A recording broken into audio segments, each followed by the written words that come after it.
चलिए तो स्टार्ट करते हैं next lecture of redox reactions and we will be starting with the balancing of redox reactions यहाँ पे।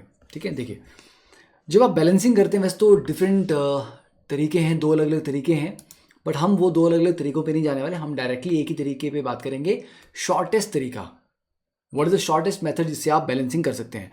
तो सबसे पहले किसी भी रिएक्शन में आपको सारी ऑक्सीडेशन स्टेट्स का आइडिया होना चाहिए, एटलीस्ट उनका तो होना चाहिए जिनकी ऑक्सीडेशन स्टेट्स चेंज हो रही हैं। जैसे इस रिएक्शन में, चलो इसको अगर हम अलग से लिख लेते हैं, ठीक है, और सबकी ऑक्सीडेशन स्टेट्स को अगर हम मेंशन करें तो नाइट्रोजन की यहाँ पर +5 आ जाएगी। देखिए इसको येलो में लिखते हैं, नाइट्रोजन की +5 आ जाएगी, ठीक है, और ऑक्सीजन की ज़रूरत है नहीं है। H2S में सल्फ़र की -2 है, NO में नाइट्रोजन की +2 है, सल्फ़र की यहाँ पे 0 है। तो अब हम आइडेंटिफाई कर सकते हैं कि कहाँ ऑक्सीडेशन हुई या कहाँ रिडक्शन हुई। ठीक है, तो नाइट्रोजन आपका बेटा 5 से जा रहा है 2 में, तो 3 इलेक्ट्रॉन का गेन हुआ है ना, 3 इलेक्ट्रॉन का गेन हुआ यहाँ पे। सल्फर आपका -2 से जा रहा है 0 में, तो यहाँ पर 2 इलेक्ट्रॉन्स का लॉस हुआ। ओके, ये लिख लिया। तो पहले ये आइडेंटिफाई करना है कि किन की ऑक्सीडेशन स्टेट्स चेंज हुई हैं, कितने से हुई हैं। दूसरी बात, जिन एलिमेंट्स की ऑक्सीडेशन स्टेट चेंज होती हैं उनके नंबर ऑफ एटम बैलेंस कर लेने हैं। जैसे यहाँ पर एक नाइट्रोजन है, वहाँ पर भी एक ही नाइट्रोजन है, तो मुझे कुछ बैलेंस करने के लिए कुछ भी नहीं करना। यहाँ पर एक सल्फर है, यहाँ पर भी एक सल्फर है। ओके, अगर मान लीजिए यहाँ पर 2 सल्फर होते हैं तो मेरे को यहाँ पर भी 2 करने पड़ते, यहाँ 2 नाइट्रोजन होती तो यहाँ पर भी 2 करना पड़ता, क्योंकि जिस एलिमेंट के ऑक्सीडेशन स्टेट में आप चेंज स्टडी कर रहे हैं उसके नंबर ऑफ एटम को तो पहले से खुद ही बैलेंस कर लेना है।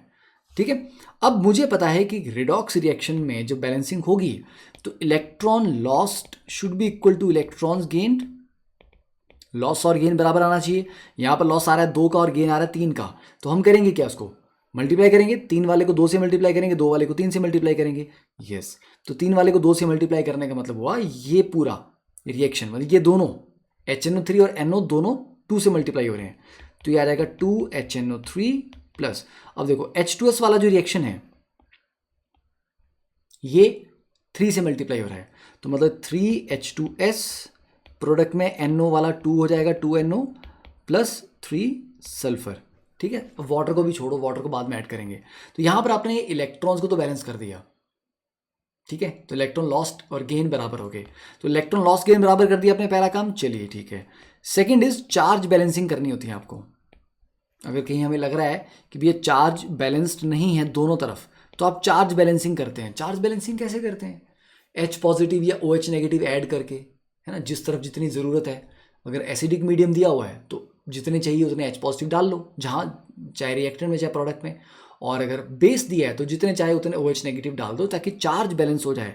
And third is balancing of hydrogen and oxygen. वो पानी डाल के होता है। हाइड्रोजन और ऑक्सीजन को दोनों तरफ बैलेंस करना है, पानी आप ऐड कर सकते हैं किसी भी तरफ, क्योंकि एक्व सोल्यूशन है ये, राइट। तो यहाँ पर चार्ज का तो कोई टेंशन ही नहीं है, चार्ज बैलेंसिंग की कोई जरूरत नहीं पड़ रही। अब बात बची सिर्फ फिर balancing of hydrogen and oxygen. अगर आप देखेंगे लेफ्ट में कितनी हाइड्रोजन है बेटा, 3 2 6 2 8। ठीक है, चलो हाइड्रोजन को भी छोड़ो। और हाँ, राइट में तो एक भी नहीं है, तो राइट में अगर एक भी नहीं है तो डेफिनेट सी बात है वहाँ पे 4H2 हो जाएंगे आपके पास। अब ऑक्सीजन कितनी होगी, 4 और 2 6 और 3 2 6। Yes, it's balanced. तो ये करना था। क्या किया हमने? हमने ऑक्सीडेशन नंबर देखे किस किस के बदल रहे हैं, इलेक्ट्रॉन लॉस गेन को बराबर करा, चार्ज बैलेंसिंग की जरूरत पड़ी नहीं थी, फिर लास्ट में पानी डाल के हमने हाइड्रोजन और ऑक्सीजन को बैलेंस कर दिया। चलो और एग्जांपल भी है हमारे पास, जैसे ये एक और एग्जांपल है। अब पहले आप क्या कर सकते हो, पॉज कर दो वीडियो को, 1 मिनट खुद ट्राई करो क्या करोगे आप इस क्वेश्चन में और कैसे करोगे। आई थिंक मैक्सिमम बच्चे कर भी लेंगे। देखिए तो यहाँ पर क्या है, यहाँ पर अगर हम देखें क्रोमियम की ऑक्सीडेशन स्टेट +6 होती है डाइक्रोमेट में, आयरन की +2 है, यहाँ क्रोमियम +3 में है और आयरन +3 में है। तो अगर आप देखोगे तो क्रोमियम 6 से 3 में जा रहा है, तो ये हो रही है रिडक्शन। ओके, एंड आयरन आपका 2 से 3 में जा रहा है, तो ये हो रही है ऑक्सीडेशन। तो बेटा एक आयरन 2 से 3 में गया, कितने इलेक्ट्रॉन्स का लॉस हुआ? 1 इलेक्ट्रॉन। रिडक्शन में अब मैंने कहा ना, देखो आपको यहाँ पर 2 क्रोमियम है, यहाँ पर सिर्फ 1 है, तो पहले क्रोमियम के नंबर ऑफ एटम तो बैलेंस कर लो, यहाँ 2 कर लो पहले। ओके, तो बेटा 1 क्रोमियम +6 में है, 2 कितने में हो जाएंगे, 12। यहाँ पर 1 क्रोमियम +3 में 2 कितने हो गए, 6। तो 12 से 6 में गए आप, तो कितने इलेक्ट्रॉन का चेंज आया, 6 इलेक्ट्रॉन्स। तो यहाँ पर 6 है, यहाँ पर 1 है, तो 1 वाले को 6 से मल्टीप्लाई करना पड़ेगा। यस, तो नई इक्वेशन जो बनेगी Cr2O7 2 negative plus 6 Fe2 positive gives you 2 chromium plus 3 plus 6 Fe3 positive. तो number of electron loss gain तो बराबर हमने कर लिया। अब बात आई चार्ज की। तो बेटा रिएक्टेंट साइड में टोटल चार्ज कितना है? देखिए इसके ऊपर 2 नेगेटिव चार्ज है और ये 6 2 12 पॉजिटिव, तो -2 और +12 तो +10, यहाँ पे +10 हो गया। राइट साइड में कितना है? 6 3 18, 3 2 6 +24। और मीडियम कौन सा? एसिडिक, मतलब H पॉजिटिव डाल सकते हैं। यहाँ 24 पॉजिटिव है, यहाँ 10 पॉजिटिव है, तो क्या करना पड़ेगा? 14 H पॉजिटिव ऐड करने पड़ेंगे लेफ्ट में, तो 14 H पॉजिटिव। ठीक है, अब देखो यहाँ पर 14 हाइड्रोजन आ गए, प्रोडक्ट में एक भी हाइड्रोजन नहीं है, तो पानी को तो बराबर करना, मतलब हाइड्रोजन और ऑक्सीजन को तो बराबर करना है। तो क्योंकि राइट साइड में एक भी हाइड्रोजन नहीं था, तो 14 हाइड्रोजन को आप 7H2O करके बैलेंस कर सकते हो। अब इस इक्वेशन को जरा देखिए, हाइड्रोजन बैलेंस है, हाँ जी, ऑक्सीजन 7 है, यहाँ पर भी 7 है, ओके, क्रोमियम 2 है, यहाँ 2 है, 6 आयरन है, 6 आयरन है, बैलेंस्ड, डन, सिंपल हो गया। चलिए एक और इक्वेशन, बेसिक मीडियम में अब इसको आपको बैलेंस करना है। ठीक है, अगेन पॉज करके 1 मिनट आप ट्राई कर सकते हैं। देखिए MnO4 यहाँ पर +7 में है, आयोडीन आपका -1 में है, यहाँ पर ये +4 में है, आयोडीन आपका 0 में है। पर क्योंकि प्रोडक्ट में आपका I2 है, 2 आयोडीन के एटम्स हैं, रिएक्टेंट में आपका 1 है, तो यहाँ पर भी इसको 2 कर लीजिए। अब देखिए कि अगर आप MnO4 नेगेटिव से जाते हैं 7 से 4 में, 3 इलेक्ट्रॉन्स का गेन है, +7 से +4 में गए। और आयोडीन के केस में क्या हो रहा है? देखो एक आयोडीन -1 में है, तो 2 आयोडीन -2, और यहाँ एक भी 0 में है, 2 भी 0 में हो गए, तो -2 से 0 मतलब 2 electrons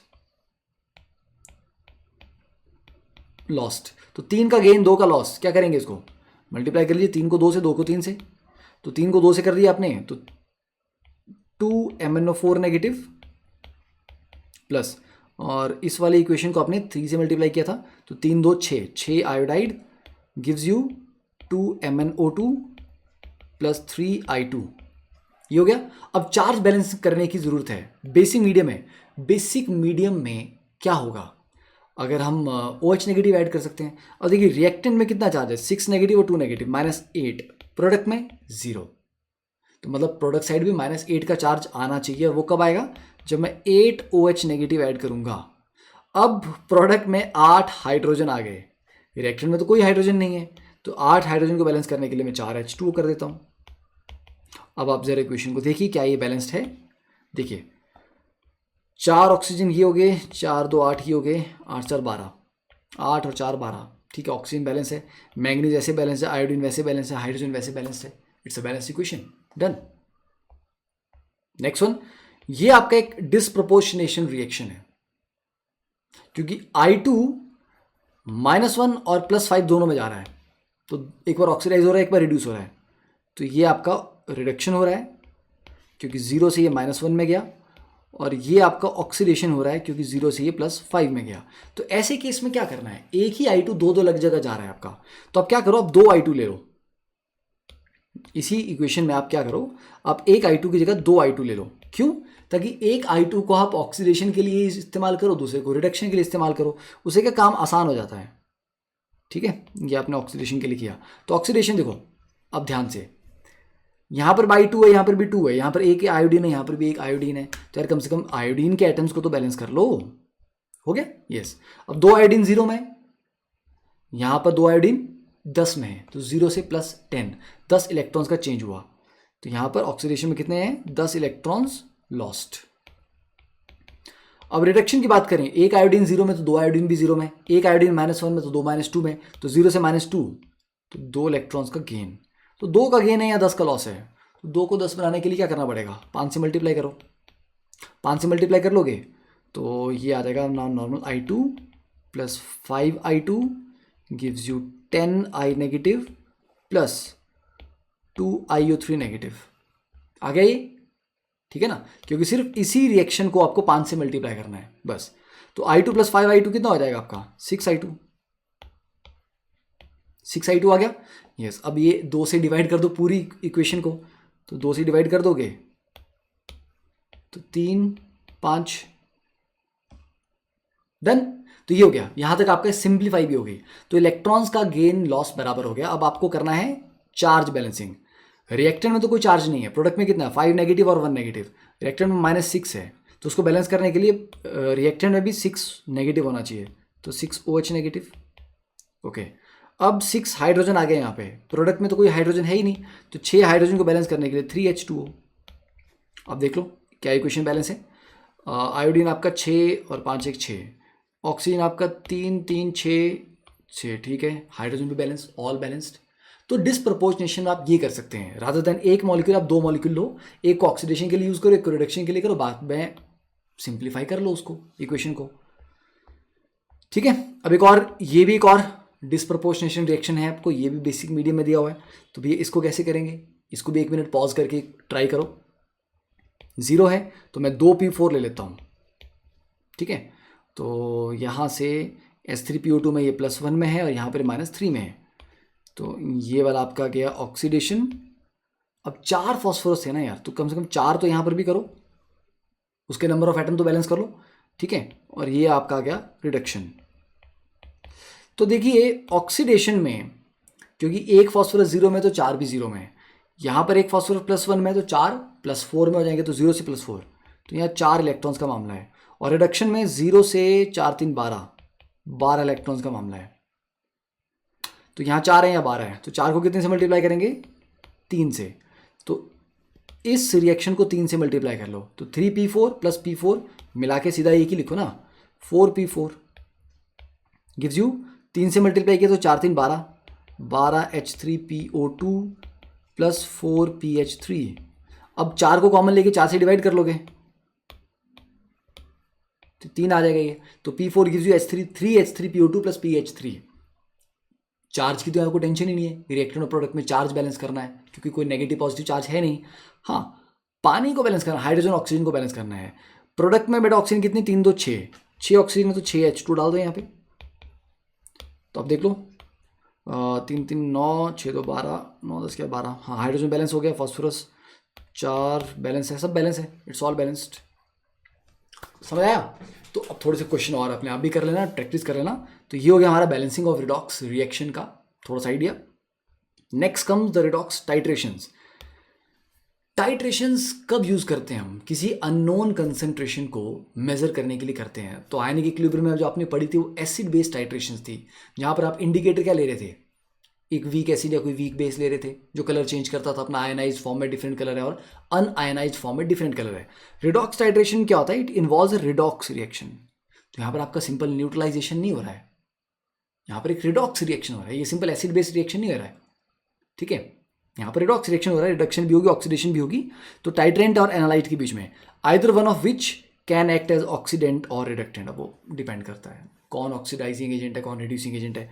now these redox titrations are used to determine the strength of oxidising और रिड्यूसिंग। मतलब जो एक अननोन स्पीशीज थी उसकी स्ट्रेंथ, मतलब उसकी कंसंट्रेशन आपको मेजर करनी है। मतलब घुमा फिरा के काम वही है, N1V1 = N2V2 वाला आपको लगेगा ही लगेगा जब आपका इक्विवेलेंट पॉइंट आ जाता है। पर इक्विवेलेंट पॉइंट का पता कैसे चलता है आपको, रिडॉक्स इंडिकेटर से, ठीक है। तो there are no simple indicators that can be used to conveniently detect the endpoints in redox titrations। तो इसलिए redox titration का endpoint कैसे निकलता है, it is based on colour change among the reactants themselves, ठीक है। चलिए अब कुछ नीचे इंडिकेटर हम बात करते हैं, पहले हम थोड़ा सा एग्जांपल देख लेते हैं यहाँ पे, ठीक है, रिडॉक्स टाइट्रेशन का। देखिए पहला एग्जांपल हम ले रहे हैं, titration of oxalate ion C2O4 - with KMnO4। तो KMnO4 आपको पता होना चाहिए कि अच्छा ऑक्सीडाइजिंग एजेंट है। जनरली अच्छे ऑक्सीडाइजिंग एजेंट की पहचान क्या होती है, देखो यार दूसरे को ऑक्सीडाइज कर रहा है, मतलब खुद रिड्यूस होना चाहता है, ओके। जब भी कोई एलिमेंट अपनी हाईएस्ट ऑक्सीडेशन स्टेट में चला जाता है ना, तो वो एक अच्छा ऑक्सीडाइजिंग एजेंट काम कर सकता है।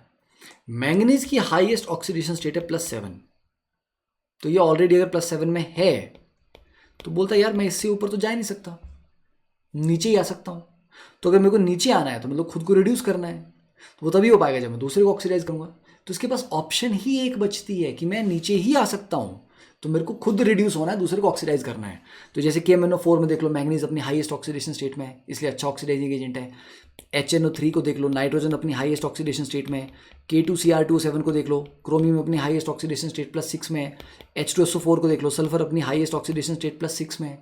तो जब भी कोई एलिमेंट अपनी हाईएस्ट ऑक्सीडेशन स्टेट में होता है वो काम कर सकता है। मैं नहीं बोल रहा कि हमेशा ही करेगा, बट वो कर सकता है उस टाइम, क्योंकि उसका ऑप्शन ही एक बचती है। रिड्यूसिंग एजेंट वाला काम वो कर ही नहीं सकता, क्योंकि फर्दर और रिड्यूसिंग एजेंट में उल्टा कर लिया आपने। समझ आया? तो देखो, तो titration of oxalate ion with KMnO4। तो यहां पर हमारे पास देखिए क्या है कि KMnO4 का आपका जो कलर होता है ना, पिंक कलर, वो आपको यहां पर दिख रहा है आपको डेफिनेटली। तो आप क्या कर रहे हैं देखिए, अब आप यहां पर ये जो सेटअप है ये इनिशियली आपका कलरलेस था सॉल्यूशन, है ना। इंडिकेटर आपने KMnO4 डाल रखा था उसमें। तो 20 ml of Na2C2O4 sodium oxidate है, 10 ml H2SO4 उसको एसिडिक बनाने के लिए मीडियम को, ठीक है। टाइट्रेशन फ्लास्क में लिया आपने, ये दो चीज़ें आपने टाइट्रेशन फ्लास्क में ली। यहाँ पर आपका Na2C2O4 ऑक्सलेट आयन है, और KMnO4 लिया आपने ब्यूरेट में, ठीक है। ओके, अब आप एक एक करके KMnO4 ड्रॉप बाय ड्रॉप डाल रहे हो। जैसे KMnO4 का एक ड्रॉप गिरेगा वहाँ पर उसका वो पर्पल कलर आएगा, पर धीरे धीरे वो डिसअपीयर हो गया। क्यों डिसअपीयर हो गया? क्योंकि KMnO4 का पर्पल कलर तब दिखेगा जब वो KMnO4 की फॉर्म में एग्जिस्ट करता है। पर अब जैसे ही KMnO4 का ड्रॉप गिरता है वो C2O4 नेगेटिव से रिएक्ट कर गया। ये रिएक्शन है, KMnO4 आपने डाला, वो एकदम से C2O4 नेगेटिव से रिएक्ट कर गया एसिडिक मीडियम की प्रेजेंस में, और बना CO2 + Mn2 पॉजिटिव। तो बेटा KMnO4 का पर्पल कलर तो उड़ जाएगा। क्यों? क्योंकि KMnO4 बचा ही नहीं, वो Mn2 पॉजिटिव में कन्वर्ट होता चला जा रहा है। तो जब तक ये और ये आपस में रिएक्ट करते रहेंगे तब तक पर्पल कलर नहीं दिखेगा आपको, ठीक है। तो KMnO4 आपने डाला, उसने रिएक्ट किया, इसको CO2 में कन्वर्ट किया। तो धीरे धीरे C2O4 नेगेटिव को खत्म कर रहे हैं हम। तो ड्रॉप बाय ड्रॉप करते करते, रिएक्शन करते करते करते करते एक पॉइंट ऐसा आएगा कि सारा का सारा ऑक्सलेट आयन खत्म हो जाएगा। उसके बाद नेक्स्ट ड्रॉप जो गिरेगी KMnO4 की, वो पर्पल कर देगी सॉल्यूशन को। क्यों? क्योंकि अब वो चेंज नहीं होगा, वो KMnO4 ही रहेगा। तो द मोमेंट सॉल्यूशन में पर्पल कलर आ गया, अब आपको समझ आ गया कि भैया C2O4 नेगेटिव बचा ही नहीं था, इसीलिए KMnO4 रिएक्ट नहीं किया, तो पर्पल कलर दिखा रहा है। तो उसी टाइम आप टाइट्रेशन को रोक देंगे। तो ये कलर चेंज हुआ आपका, कलरलेस से पर्पल हुआ, that is the indicator of कि रिएक्शन खत्म हो चुका है। समझ आई? बाकी मेजरमेंट तो वही होंगी जो आपकी स्टैंडर्ड होती हैं, है ना। कितना वॉल्यूम खर्चा हुआ, कितना नीचे हमने लिया था, राइट। तो N1V1 = N2V2 इक्विवेलेंट पॉइंट पे, तो वो कैलकुलेशन तो वैसे ही रहेंगी जो नॉर्मल टाइट्रेशन की हैं। तो ये ध्यान रखना, एक ये वाला रिएक्शन भी कई बार बैलेंसिंग के लिए आ जाता है, C2O4 नेगेटिव + MnO4 नेगेटिव इन एसिडिक मीडियम। तो ये CO2 बनता है + मैंगनीज 2 पॉजिटिव + H2O। डन। चलिए नेक्स्ट देखिए, अब जो मैं इंडिकेटर की बात कर रहा था ना ऊपर, कि रिडॉक्स इंडिकेटर कौन कौन से हैं हमारे पास हैं, तो एक तो हमने देख लिया KMnO4 सेल्फ इंडिकेटर है। सेल्फ इंडिकेटर का मतलब क्या है? ये भाई साहब रिएक्शन में पार्टिसिपेट भी तो कर रहे हैं ना। KMnO4 ऐसा तो नहीं है कि सिर्फ इंडिकेटर का काम कर रहा है, नहीं, रिएक्शन में पार्टिसिपेट भी कर रहा है।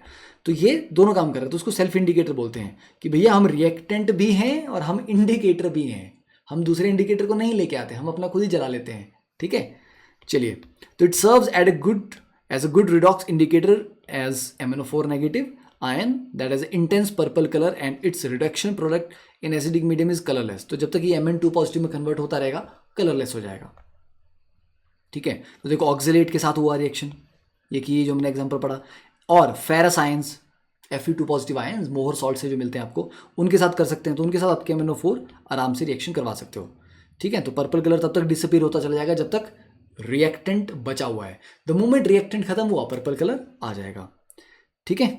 तो बस ये है, तो पिंक कलर आपका, पर्पल कलर, ये आपका पता था कि एंड पॉइंट आ गया। देन डाइफिनाइलामीन, ये एक्सटर्नल इंडिकेटर है।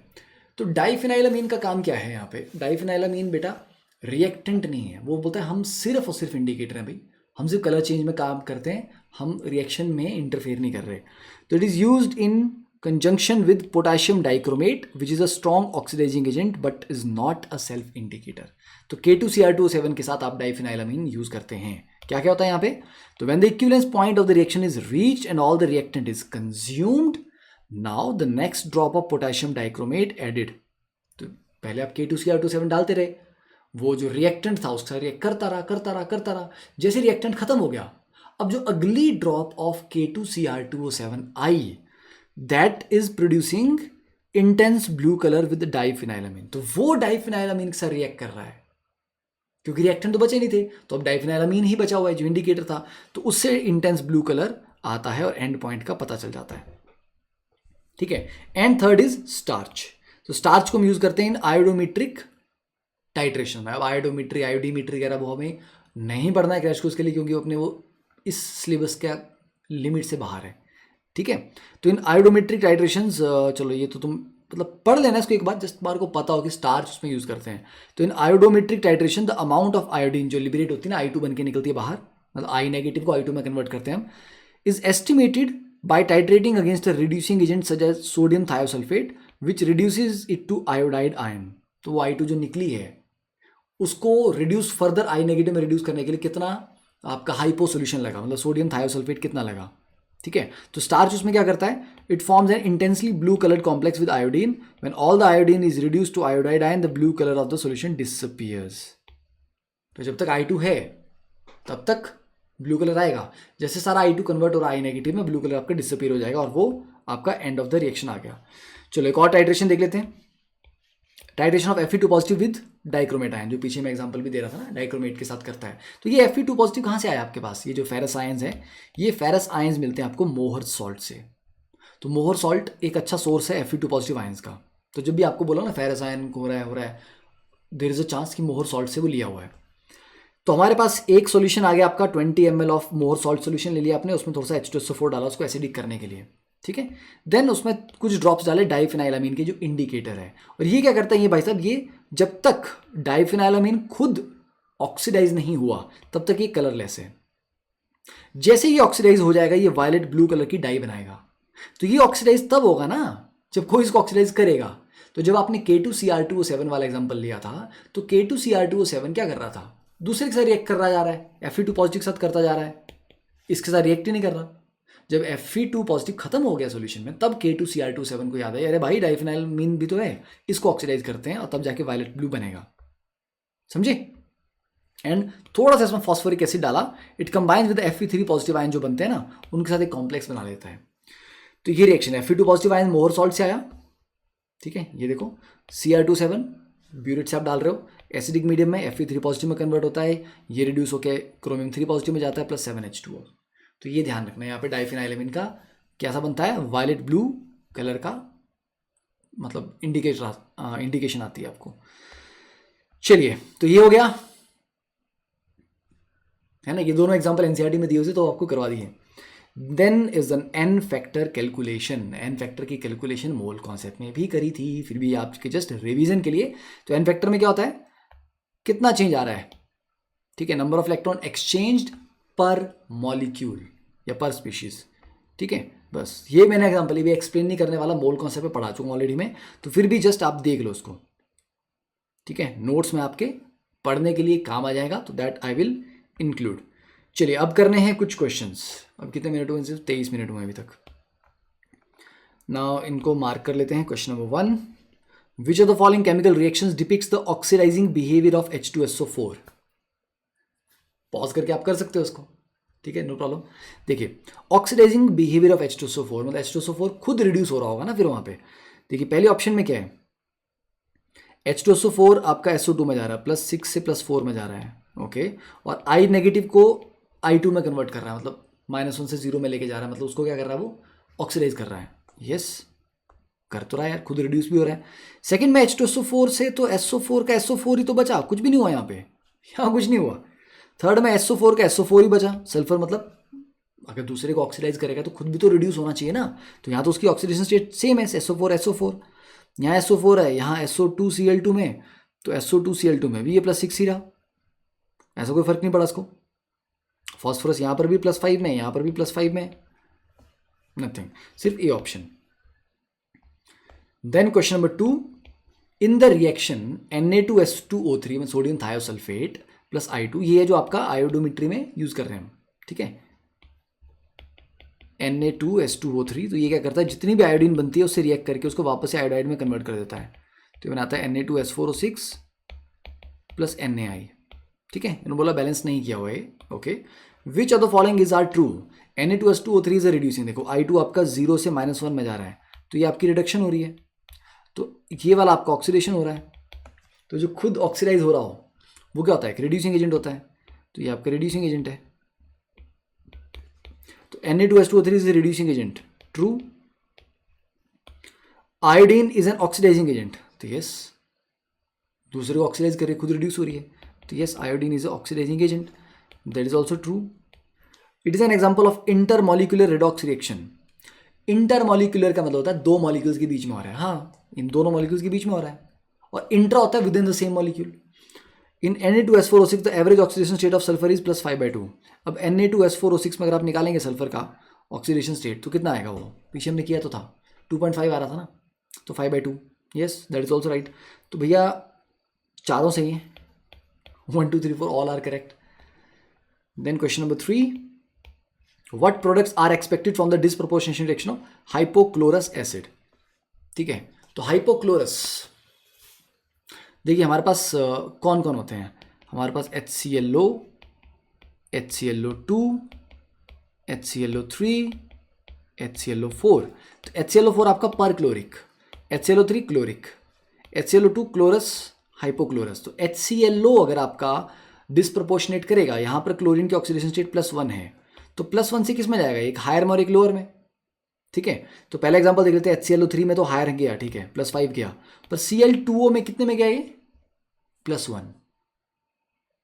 तो +1 से तो नीचे आना ना, इसको एक बार ऊपर जाना है, एक बार नीचे आना है। तो यहाँ ऊपर तो गया, HClO3 में +5 गया, पर Cl2O में तो नीचे नहीं आया, सेम पे रह गया। HClO2 में हायर गया, HClO4 में भी हायर गया है, एक बार तो लोअर जाना है। HCl और Cl2O में सेम रहा, HCl में नीचे गया। HCl एंड HClO3 हाँ, यहाँ -1 और +5, तो नीचे भी आया ऊपर भी गया, तो यस दैट इज आंसर। तो डिस्प्रपोर्शनेशन में अपने से ऊपर भी जाना है एक ऑक्सीडेशन स्टेट में, नीचे भी आना है। देन ये क्वेश्चन नंबर 3 था। Then question number 4, zinc metal reacts with nitric acid solution to produce zinc nitrate. Okay, zinc +2HNO3 करके कर लीजिए, zinc nitrate plus H2 gas, ठीक है। Ammonium nitrate produce zinc nitrate in solution, yes, ammonium nitrate and water.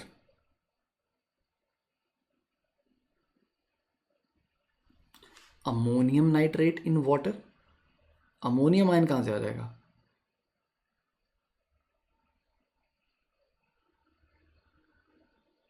Okay, अब बोला वो चलो कर लेते हैं। लेट्स से जिंक, अब पता नहीं ये बैलेंस करके कितना आएगा, zinc plus HNO3 react with nitric acid to produce zinc nitrate, ठीक है, plus ammonium nitrate NH4NO3 plus water. Okay, तो जिंक भी है, नाइट्रोजन भी है, चलो बन सकता है। Species being oxidise in this reaction is, oxidise कौन हो रहा है? ऑब्वियसली बात है, जिंक आपका 0 से +2 में जा रहा है, तो जिंक ही ऑक्सीडाइज हो रहा है, ठीक है। तो जिंक हो रहा है ऑक्सीडाइज यहाँ पे, यस। HNO3 में क्या, तो नाइट्रोजन ऑलरेडी +5 में, हाईएस्ट ऑक्सीडेशन स्टेट में, वो तो फर्दर ऑक्सीडाइज होने से रहा, ठीक है। तो जिंक आपका ऑक्सीडाइज हो रहा है। HNO3 तो आपका यहाँ पर +5 में था, यहाँ पर भी +5 में, यहाँ +5 में, अगर NH4 में गया तो ये -3 में, तब जाके वो रिड्यूस हो रहा होगा। देन अच्छा ये वाला आ गया ना question, XMNO4 negative plus YC2O4 2 negative, अभी तो किया हमने, ये एग्जाम्पल मैंने तुम्हारे को दिया, ठीक है। तो 5th क्वेश्चन है ये, इसको कर लेना वहीं से, है ना। बैलेंस करने की जरूरत है क्या? या चलो अगर बैलेंसिंग करके भी देखना ही है तो कैसे करना है इसको बैलेंसिंग, देखिए MnO4 negative plus C2O4 2 negative gives you manganese 2 positive plus CO2, ठीक है। H2 को लास्ट में करेंगे। देखो सबसे पहले ये +7 है, C2O4 2 नेगेटिव में कार्बन की ऑक्सीजन स्टेट कितनी है? +3, और यहाँ +2 है, यहाँ पर +4 है, यहाँ मैंगनीज 1 है, यहाँ पर भी 1 है, बैलेंस्ड। यहाँ C2 है, 2 कार्बन है, तो प्रोडक्ट में भी मेरे को 2 कार्बन लेने पड़ेंगे बैलेंस करने के लिए, ओके। ये 7 से 2 में जा रहा है, 5 इलेक्ट्रॉन्स का चेंज, ओके। और यहाँ 3 2 6 और 4 2 8, 6 2 8, 2 इलेक्ट्रॉन्स का चेंज, फाइन। तो यहाँ 5 इलेक्ट्रॉन्स, यहाँ 2 इलेक्ट्रॉन्स, तो 2 को 5 से मल्टीप्लाई करो, 5 को 2 से करो, तो 5 को 2 से करा तो यहाँ 2, और इसको 5 से करा तो यहाँ 5, 5 × 2 10, ठीक है, ये बन गया मेरे पास। अब यहाँ पर मेरे पास इलेक्ट्रॉन्स की बैलेंसिंग तो होगी, लॉस गेन। अब चार्ज बैलेंस करना है और ये एसिडिक मीडियम दिया हुआ है, तो रिएक्टर में कितना चार्ज है, 2 नेगेटिव और 5 2 10 -12, यहाँ पे कितना 2 2 4 +4। ओके, H पॉजिटिव डालना है, लेफ्ट में डालूंगा तो 12 को बैलेंस करने के लिए पहले 12 डालूंगा, फिर 4 को बैलेंस करने के लिए 4 और डालूंगा, 12 4 16, तो 16 H पॉजिटिव डालूंगा मैं यहाँ पे। और क्योंकि हाइड्रोजन प्रोडक्ट में एक भी नहीं थी, यहाँ 16 डाले हैं, तो यहाँ पर 8 H2O करना पड़ेगा मेरे को। ठीक है, तो इसको कंपेयर करके 16 H पॉजिटिव है, तो मतलब Z की वैल्यू कितनी है 16, X मैंगनीज 2 पॉजिटिव है, X इज 2, Y कितना है 2YCO2, तो Y इज 5 और Z कितना है 16/2, अच्छा वो तो ठीक है, वो तो कर लिया ऊपर, XYZ, तो XYZ कितना है भैया 2 5 16, बी ऑप्शन। ठीक है, तो ये भी सॉल्व हो गया आपका आराम से। देन हाउ मेनी इलेक्ट्रॉन्स, अब वही आ गया ऊपर कुछ कुछ वैसा वैसा, how many electrons are involved in the following redox reaction, तो दिस इज क्वेश्चन नंबर 6।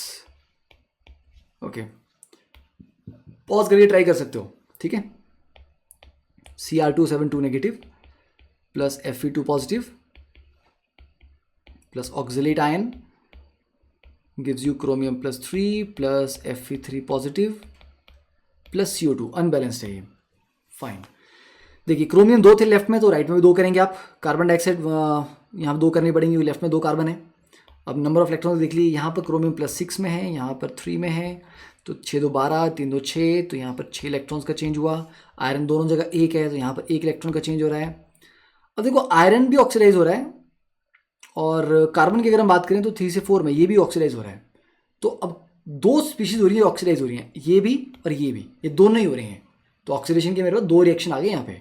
तो जब इलेक्ट्रॉन्स को बैलेंस करना है ना, तो नेट इलेक्ट्रॉन्स जो ऑक्सीडेशन में लगे हैं वो रिडक्शन के बराबर करने हैं। ठीक है, तो ये आपका रिडक्शन था Cr272 नेगेटिव वाला। तो यहाँ पर 1 इलेक्ट्रॉन गया, और C24 में 3 2 6 4 2 8 2 इलेक्ट्रॉन यहाँ पर गए। ओके, यहाँ पर आपके 2 इलेक्ट्रॉन्स गए, तो टोटल 3 इलेक्ट्रॉन्स हुए ये। ये हो गए 3 इलेक्ट्रॉन्स। तो रिडक्शन मेरे पास 6 हैं और ऑक्सीडेशन के मिला के मेरे पास 3 है, तो उसको 2 से मल्टीप्लाई करना पड़ेगा। तो मतलब आयरन को भी 2 से मल्टीप्लाई करना पड़ेगा और इसको भी 2 से मल्टीप्लाई करना पड़ेगा। ये 4 हो जाएगा, यहाँ पे 2 आ जाएंगे। ठीक है, देखते हैं, होना वैसे ही चाहिए। तो इससे हमारे पास इक्वेशन आ जाएगी अब Cr2O7 2 negative plus 2 Fe2 positive plus 2 C2O4 2 negative gives you 2 chromium +3 plus 2 Fe3 positive plus 4 CO2। अब चार्ज बैलेंसिंग करेंगे अगर हम, और मीडियम इन्होंने ऐसे दिया नहीं है, पर एसिडिक मीडियम में ही होता है डाइक्रोमेट आपका क्रोमियम +3 में। तो यहाँ पे कितना चार्ज आ रहा है 2 2 4 -+4, ये तो बैलेंस हो गई -2। यहाँ पे 3 2 6 12, तो यहाँ 12 है, तो यहाँ 12 H पॉजिटिव डालूंगा। ओके, 2 14, तो यहाँ पे आ जाएंगे 14 H पॉजिटिव। ठीक है, हाउ मेनी इलेक्ट्रॉन्स, तो इलेक्ट्रॉन्स कितने थे यहाँ पे 6 इलेक्ट्रॉन थे ना। अरे यार, हम बैलेंस क्यों कर रहा हूँ, क्वेश्चन में तो पूछा सिर्फ 6 इलेक्ट्रॉन्स है कि बैलेंसिंग में लगे कितने। तो 14 H पॉजिटिव यहाँ पे आएंगे। अब ऑक्सीजन को देखें अगर हम, 7 ऑक्सीजन ये हैं, अच्छा 14 H है ना यार, तो 14 H है, तो यहाँ पे 7 H2 तो आएंगे। अब बैलेंस करते हैं सब कुछ। ऑक्सीजन कितनी हुई यहाँ पे 7 4 2 8 15 ऑक्सीजन हो गए। यहाँ पे 4 2 8 और 7, यहाँ पर 15 हो गए। हाइड्रोजन बैलेंस है, क्रोमियम बैलेंस है, आयरन बैलेंस है, कार्बन बैलेंस है। Done, this is balanced. ठीक है, 7th। ओके, देखो, after balancing of the equation for the reaction Sn+2 plus H positive plus TCO4 1 negative gives you Tc+4 plus H2 plus Sn+4। What is the sum of all the coefficients in the equation, सारे coefficients को आपको add करना है। तो मतलब balancing करनी है, कुछ नहीं करना। और तो Sn+2 प्लस H पॉजिटिव को बाद में देखते हैं, पहले TCO4 1 negative gives you Tc+4 plus H2O plus Sn+4। Sn के दोनों तरफ नंबर ऑफ एटम बराबर है, 1 1 है। टेक्नीशियम का भी दोनों तरफ 1 1 है। अब ऑक्सीडेशन स्टेट देखते हैं। टेक्नीशियम यहाँ पर कितने में है +7 में है, it is just like MnO4 1 negative, तो 7 से ही 4 में जा रहा है। तो 3 इलेक्ट्रॉन्स का गेन, और ये 2 से 4 में जा रहा है तो 2 इलेक्ट्रॉन्स का लॉस। तो 2 को 3 से मल्टीप्लाई करो, 3 को 2 से करो, 2 2 3 3। ओके, ये हो गया। हाँ जी, अब यहाँ पे चार्ज देखें लेफ्ट में कितना है, 3 2 6 प्लस 6 और -2 मतलब +4। और यहाँ कितना है, 4 3 12 4 2 8 20। तो 20 है, यहाँ पर 4 है, तो यहाँ पर 16 और ऐड करने पड़ेंगे, तो 16 H पॉजिटिव ऐड करना पड़ेगा यहाँ पे। ठीक है, 16 H पॉजिटिव। तो चलिए H पॉजिटिव का तो आ गया 16। आई थिंक बाकी पानी डालना पड़ेगा अभी। 16 H पॉजिटिव हैं तो H2O और कहीं है नहीं ना, तो ये 8 H2 आ जाएगा। ठीक है, तो sum of all the coefficients 16 19 21 23 31 34 34। Seventh question भी हो गया। क्वेश्चन नंबर 8 देखिए, consider the following redox reaction occurring in the acidic solution Cr272 negative plus I2 gives IO3 negative plus Cr3 positive. On balancing the above equation the coefficient of I2 and H positive are. Hit and trial भी कर सकते हो, but hit and trial क्यों करना है, balance ही कर लेते हैं ना।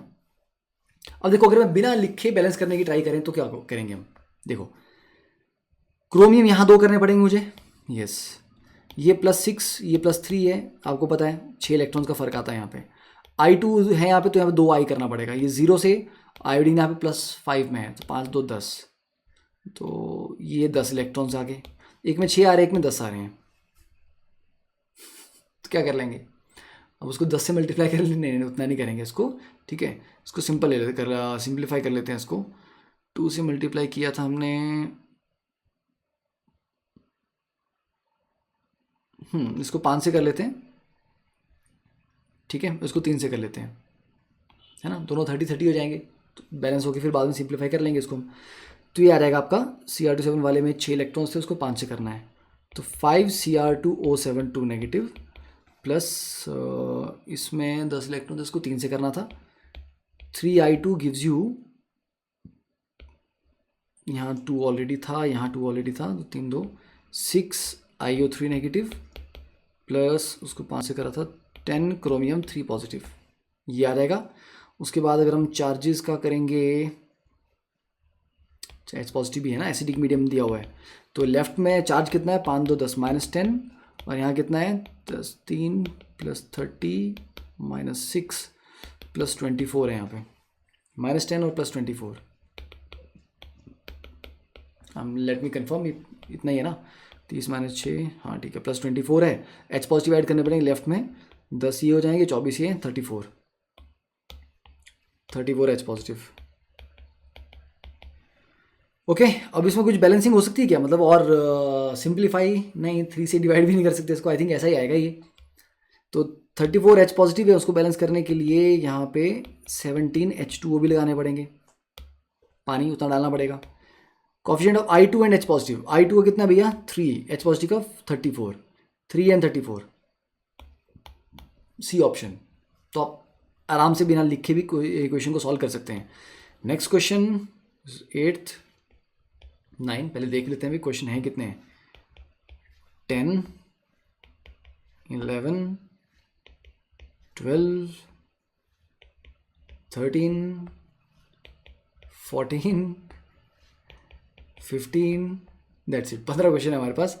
तो अभी हम कहाँ पहुँचे, अभी हम जस्ट 9th पे पहुँचे हैं, चलो almost half way. Consider the chemical change which is occurring in basic medium ClO3 negative. तो हमारे पास रिएक्शन है ClO3 negative plus N2H4 gives you NO plus Cl negative. The correct statement is, okay पहले reaction को समझ लेते हैं ना, reaction में दिया क्या है, ClO3 नेगेटिव में ये +5 है और यहाँ पर ये -1 है, तो यहाँ 5 से -1 आपका रिडक्शन हो रहा है, 6 इलेक्ट्रॉन्स का गेन हुआ। और N2H4 में नाइट्रोजन आपका -2 में होता है, और NO में आपका +2 है, तो यहाँ 2 नाइट्रोजन करेंगे पहले हम, तो 2 2 4, ठीक है, तो 2 नाइट्रोजन -4 में हो गए, ये 2 +4 में हो गए, -4 से +4 आपका 8 इलेक्ट्रॉन्स का चेंज होगा, तो यहाँ आपका 8 इलेक्ट्रॉन्स का लॉस है। ठीक है, N2H4 is acting as oxidising agent.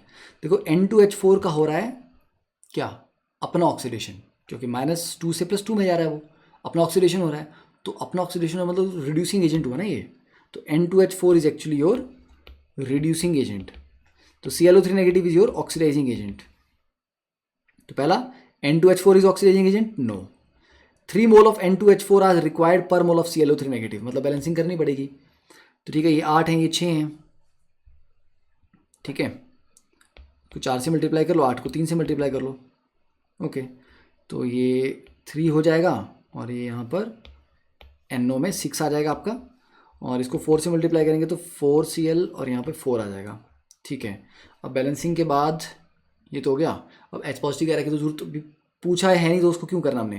तो ये बोल रहा है कि 3 mole of N2H4 required per mole of ClO3 negative, नहीं 4 मोल ऑफ ClO3 नेगेटिव के साथ 3 मोल लगते हैं, तो सेकेंड वाली ऑप्शन भी गलत होगी। द इलेक्ट्रॉन ट्रांसफर पर mole of N2H4 reduce 1.33 mole of ClO3 negative. Electron transfer पर mole of N2H4 reduce, okay. देखो इसके 3 मोल उसके 4 को कर रहे हैं, तो 1 मोल कितने को कर रहा है, 1.33 को कर रहा है, हाँ ये बात सही है। 5 mole of electrons are gained per mole of ClO3 negative, नहीं, पर मोल ऑफ ClO3 नेगेटिव कितना हो रहा है, 5 और 1 6 इलेक्ट्रॉन गेन हो रहे हैं ना, 5 नहीं 6 मोल, तो ये गलत हो गया, डी ऑप्शन। ठीक क्वेश्चन था। Question number 10, how many ml of 0.05 molar KMnO4 is required to oxidise 2 gram of FeSO4 in dilute solution. देखो यार इसमें सिंपल है, कितना KMnO4 Fe2 पॉजिटिव के साथ लगेगा, तो ये FeSO4 में SO4 को तो आप ऑक्सीडाइज कर नहीं सकते, सल्फर ऑलरेडी +6 में है, तो जो KMnO4 है वो किसको ऑक्सीडाइज करेगा, Fe2 पॉजिटिव को, तो K को भी छोड़ दो, MnO4 negative plus Fe2 positive को Fe3 पॉजिटिव में ही कन्वर्ट करेगा, और अगर एसिडिक मीडियम में होगा है तो डेफिनेटली मैंगनीज +2 में जाएगा ये। तो यहाँ इलेक्ट्रॉन्स 5, यहाँ पर 1 है, तो उसको 5 से मल्टीप्लाई करेंगे, बाकी कुछ करने की जरूरत नहीं है। तो हाउ मेनी ml ऑफ, अब देखो तो बैलेंस इक्वेशन ये बोलती है कि 5 मोल Fe2 पॉजिटिव के लिए 1 मोल MnO4 नेगेटिव चाहिए, तो how many ml of 0.05 molar KMnO4 is required to oxidise 2 gram of FeSO4 in direct solution. अभी इसको आराम से कर सकते हो आप, ठीक है, क्यों, क्योंकि मोल ऑफ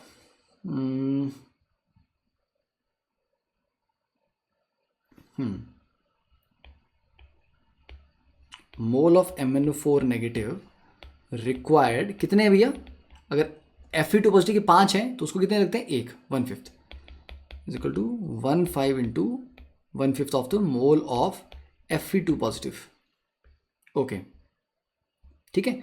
तो मोल ऑफ MnO4 नेगेटिव कैसे निकालते हैं आप, किसी के भी नंबर ऑफ मोल कैसे निकालते हैं, मोलैरिटी इंटू वॉल्यूम, तो molarity 0.05 into volume is equal to 1/5 into mole of Fe2 positive, तो मोल ऑफ Fe2 पॉजिटिव कैसे होगा, 2 ग्राम ऑफ FeSO4, तो निकाल लो यार यहाँ पे मोल ऑफ FeSO4, जितने मोल FeSO4 के होंगे उतने आपके Fe2 पॉजिटिव के भी होंगे, बस इसको सॉल्व करके यहाँ से आपका वॉल्यूम निकल जाएगा, ठीक है। अब आंसर चेक कर लेना उसके अकॉर्डिंग क्या होगा इसका, तो that should not be difficult.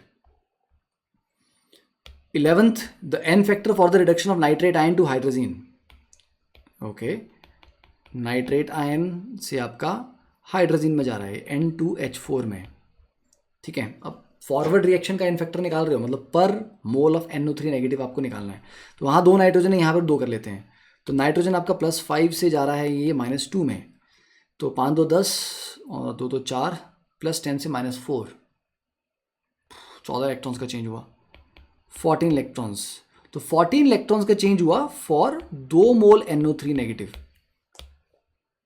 मैंने sorry not 2 mole, 2 molecule NO3 negative, तो एक NO3 नेगेटिव के लिए कितना आ जाएगा, 7, क्योंकि 2 NO3 नेगेटिव के लिए 14 इलेक्ट्रॉन्स हुए, एक के लिए 7 हो गए, तो पर मॉलिक्यूल जो नंबर ऑफ चेंज आता है that is n factor. 12th, if 2.68 into 10 raised to power -3 mole of a solution containing n ion, okay, हमारे पास आयन है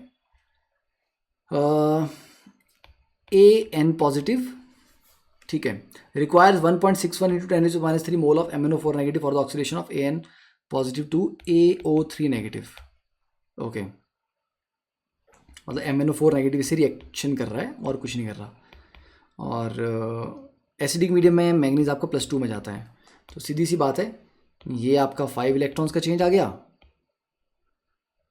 गेन AN पॉजिटिव से AO3 नेगेटिव में गया है, तो AO3 नेगेटिव में क्या हो जाएगा, 3 2 6 और ये +5 में गया, तो N+ से ये +5 में गया, तब देखो MnO4 नेगेटिव खुद रिड्यूस हो रहा है तो दूसरे को ऑक्सीडाइज करेगा।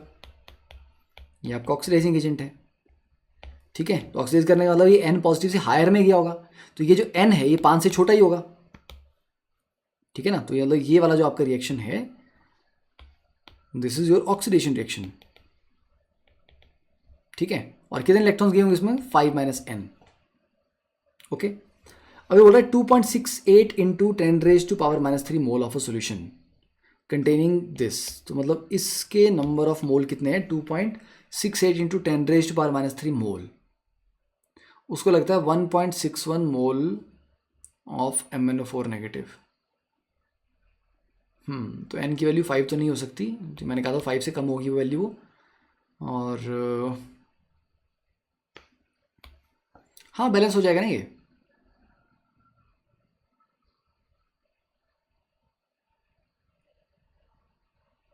ठीक है। देखो ये जो डेटा दिया है इसके से आपका डायरेक्टली ये बैलेंस हो जाएगा। क्यों? कितने मोल? अब अगर यहाँ बैलेंसिंग करेंगे आप, तो यहाँ पर मान लीजिए यहाँ पर x आ रहा है, यहाँ पर y आ रहा है, तो हम बोलेंगे y मोल ऑफ, ठीक है, मान लो, चलो इसको मैं x और y लिख ही लेता हूँ, x और y लिख लिया मैंने यहाँ पे, तो मैं बोलूँगा y mole of AN positive को x मोल ऑफ MnO4 चाहिए, राइट। ये होगा ना हमारा। तो y mole of AN positive require x mole of MnO4 negative, ये लिखूंगा मैं, ठीक है। और यहां पर y की वैल्यू कितनी दी है? 2.68 इंटू 10⁻³ रिक्वायर 1.61 इंटू 10⁻³। अब इसको आपको क्या करना है? इसको आपको एक नंबर में लेके आना है, क्योंकि ये आपका y और x जो थे कॉफिशिएंट आपके, ये स्टैंडर्ड एक कुछ इंटीजर थे, ये आपके इंटीजर में नहीं है। तो इसको कैसे लेके आएंगे? y/x कर लो, ठीक है ना, y/x कर लो। कितना आ रहा है ये? तो 2.68 डिवाइड बाई 1.61 अगर कैलकुलेट किया जाए तो इसको नंबर में लेके आएंगे। कैलकुलेशन की मेरे को उतनी आदत रही नहीं है। 2.68, ओके यार, 1.61, 1.66, ठीक है ना। तो ये आपका सिंपल 3/2 आ जाएगा। नहीं, 3/2 से थोड़ा ज़्यादा आना है ना इसका, दैट इज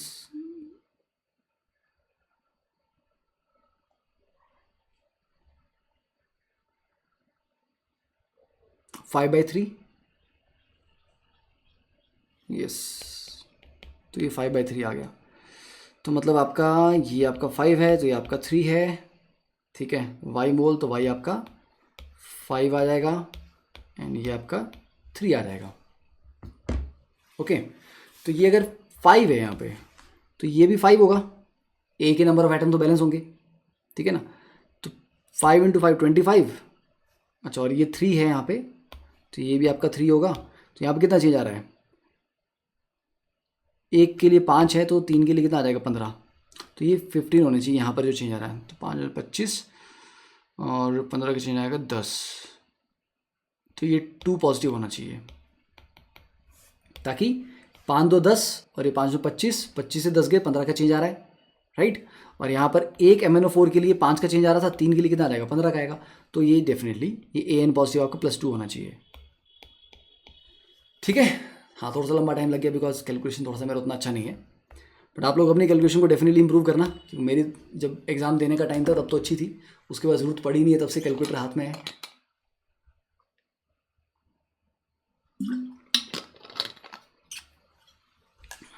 देखिए, amount of oxalic acid present in a solution can be determined bye it's titration with KMnO4, जो मैंने पीछे किया था।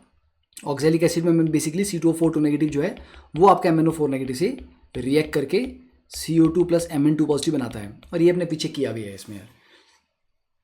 इन the presence of H2SO4 the titration gives unsatisfactory result when carried out in the presence of HCl। क्यों? हमें acidic medium चाहिए होता है, तो उसके लिए हम H2SO4 यूज़ करते हैं, HCl क्यों नहीं कर लेते? समस्या ये, जो KMnO4 है आपका, ये अच्छा ऑक्सीडाइजिंग एजेंट है, ये H2SO4 को नहीं छेड़ता, क्योंकि H2SO4 में सल्फर ऑलरेडी अपनी हाईएस्ट ऑक्सीडेशन स्टेट में है, तो उसको दिक्कत नहीं देगा। पर HCl को ये डिस्टर्ब कर देगा, HCl के साथ रिएक्ट कर देगा, क्योंकि HCl को ये Cl2 में ऑक्सीडाइज कर सकता है। तो HCl इंटरफेयर कर जाएगा रिएक्शन में, ठीक है। तो इसका रीज़न क्या है, because HCl gets oxidised by oxalic acid, नहीं ऑक्जेलिक एसिड से नहीं होता, KMnO4 से होता है, ठीक है। रिड्यूसेस परमैंगनेट, हाँ HCl खुद ऑक्सीडाइज हो जाएगा ना, तो KMnO4 को रिड्यूस कर देगा Mn2 पॉजिटिव में। तो ये स्टेटमेंट इन्होंने ये नहीं दी कि HCl is oxidise bye KMnO4, इन्होंने बोला HCl reduces KMnO4 to Mn2 positive, बात तो वही हुई। अगर मैं ये बोलूँ कि KMnO4 plus HCl gives you manganese 2 positive plus Cl2, तो मैं दो तरीके से बोल सकता हूँ। मैं ये बोल सकता हूँ कि KMnO4 ने इसको ऑक्सीडाइज कर दिया, या ये बोलता हूँ HCl ने इसको रिड्यूस कर दिया। तो उन्होंने दूसरे तरीके से आंसर यहाँ पर दिया हुआ है। Then 14th, consider the titration of potassium dichromate solution with acidified Mohr salt. Mohr salt आपको बताया क्या होता है, Fe2 पॉजिटिव प्रोवाइड करता है, Cr272 negative plus Fe2 positive, यहाँ पर क्या जाएगा chromium +3 plus Fe3 positive, using diphenylamine as indicator. अब ये पीछे रिएक्शन किया ही था। Number of moles of Mohr salt required per mole of dichromate. अब देख लो यार, ये जो किया था बैलेंसिंग, बार बार उसको क्यों करना है, किधर गई हमारी डाइक्रोमेट वाला केस, तो C2O4 का था।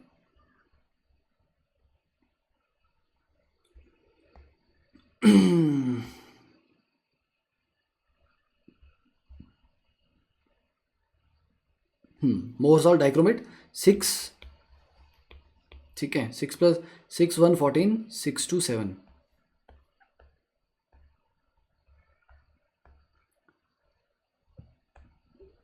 ठीक है। तो 6 1 14 और 6 2 7, इतनी देर में तो मैंने बैलेंस कर ही लेना था। तो ये बोल रहा है नंबर ऑफ मोल्स ऑफ मोहर salt required per mole of dichromate. देखो 1 मोल डाइक्रोमेट के लिए 6 मोल Fe2 पॉजिटिव चाहिए, मतलब 6 मोल मोहर सॉल्ट चाहिए, सिंपल। ये IIT का क्वेश्चन है पुराना, ये वाला भी IIT का क्वेश्चन है, ये पीछे वाला भी IIT का क्वेश्चन था। तो कुछ अच्छे क्वेश्चन हमने कर लिए इसमें। Match the reaction with the type of reaction और नेचर ऑफ प्रोडक्ट। देखो O2 1 नेगेटिव, ये 0 है, ये O2 2 नेगेटिव का मतलब हुआ -1, O2 1 नेगेटिव मतलब -½ सुपर ऑक्साइड, ठीक है। तो -½ से पहले ये कहाँ गया, 0 में आया, ऑक्सीडाइज हुआ, और -1 में गया और पीछे गया, रिड्यूस हुआ, तो डिसप्रपोर्शनेशन है ये। तो ये आपका S है, ठीक है। और रिडॉक्स तो है ही है, तो P भी है। CrO4 2 negative plus H positive, CrO4 2 negative plus H positive क्या करेगा, ये आपको एसिडिक मीडियम में Cr272 नेगेटिव बनाएगा।